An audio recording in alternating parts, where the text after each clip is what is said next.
Hi, I'm Ryan Schreier. Welcome to the round 17 edition of the Southern Football League web show. Stay tuned in part 2. We're going to have the Southern Footy League top 5 for round 16, and I'll be joined by Richard Houston, the St Kilda City coach. Division 1 minor premiers this year are St Kilda City, 2 games out from the end of the season.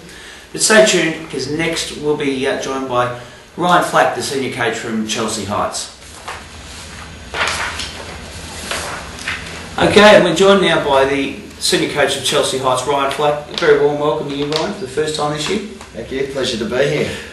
There's been an unprecedented season down at Beasley Reserve with you guys sitting second on the ladder at the moment. What have you done differently in 2009?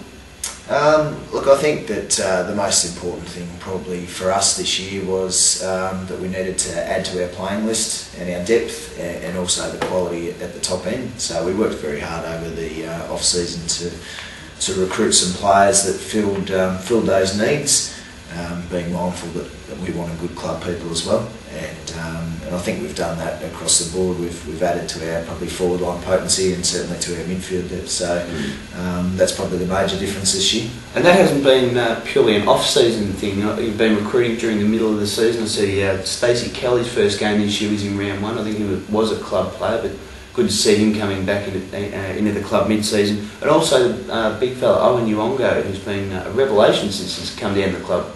Yeah, he has. He's a guy who's been the benefit of having our culture, and I guess and he's got some mates down there, and that led him to come down and play. And he's been a real asset, and he's a good sized body. With Stacey, he's been at the club for a few years, but just had some injury issues in the first half of the season. So he's a very important player for our structure, though, down back.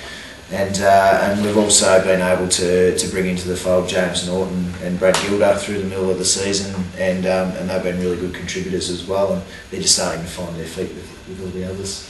Now, a lot of people are saying that you're a genuine flag chance this year. It's been quite a few years since you've been in that position. That was set up around the league mostly by the win over St Paul's, which was the first time I think in about 5 years that you won at McKinnon.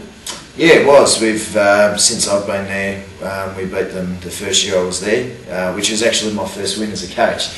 And since then it's been slim pickings against St Paul's. They're a very good outfit and always difficult to beat up there.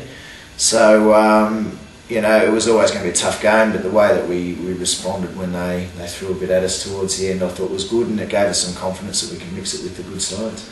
Certainly can, and there's only one that you have struggled to get over so far this season. You take them on this week in St Kilda City. What are you looking at doing differently this week? No, it's doing a lot differently. I think last time we played them, we were in the lead just before half time and playing quite well.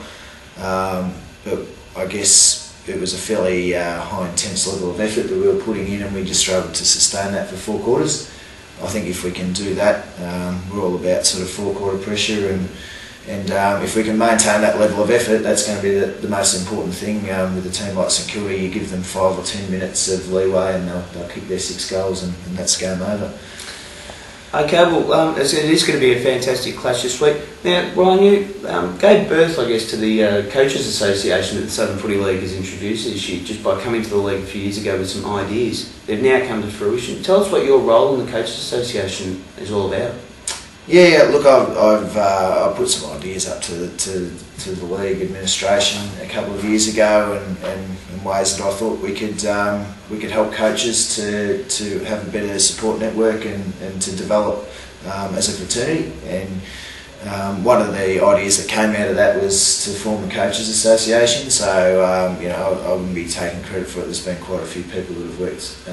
John Bennett and the like. Johnny Bennett's worked really well, and Barnsley has been a real driver behind it, Steve Barnes, to get momentum on it. But I think so far we've had a really good response, and it's just about giving each other some tools and some support to make ourselves better coaches. And I think we've taken the first few steps, and hopefully we can keep going with that. Fantastic. Now the Colts have been a new initiative down at Chelsea Heights. Tell us, you might be on the verge of creating a relationship there going forward. Yeah, well, we've started up our Colts this year, which was really important to the club, but equally as important is that we were able to sustain that year after year. So at the moment we're working with another local junior club down at Karen Patterson Lakes. Nothing finalised as yet? No, we haven't.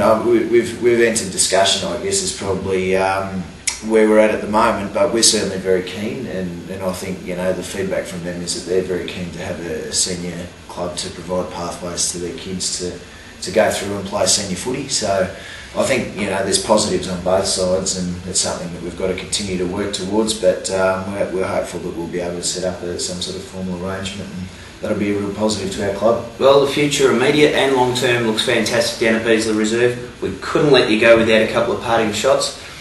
Why won't Chelsea Heights win the flag in Division 1 this year? What can you do wrong to not let that happen? I think it's really just it's about us being able to put forward our best performance. I think our best footy is capable of being competitive with all of the sides, and we proved that first half, I think, against St Kilda City last time around. But we base our team ethos on everyone contributing, and that's the most important thing. So from 1 through to 21 on the list. That's right, yeah. And I thought, you know, the last few weeks we've had sort of 8 to 10, 11 goal kickers, and I think that probably reflects where we are as a team in terms of that contribution. So that's what we've got to bring as probably a competitive edge. Favourite all-time tennis player? It's a left fielder. I'm actually a Leighton Hewitt fan. Come on! No, like his tenacity, he probably rubs some people the wrong way. But you know, to me, there's nothing more inspirational than watching someone come back from some of the positions that he has, and that never say die attitude is definitely something which I think all coaches value, and I certainly do. Your biggest influence on your football career?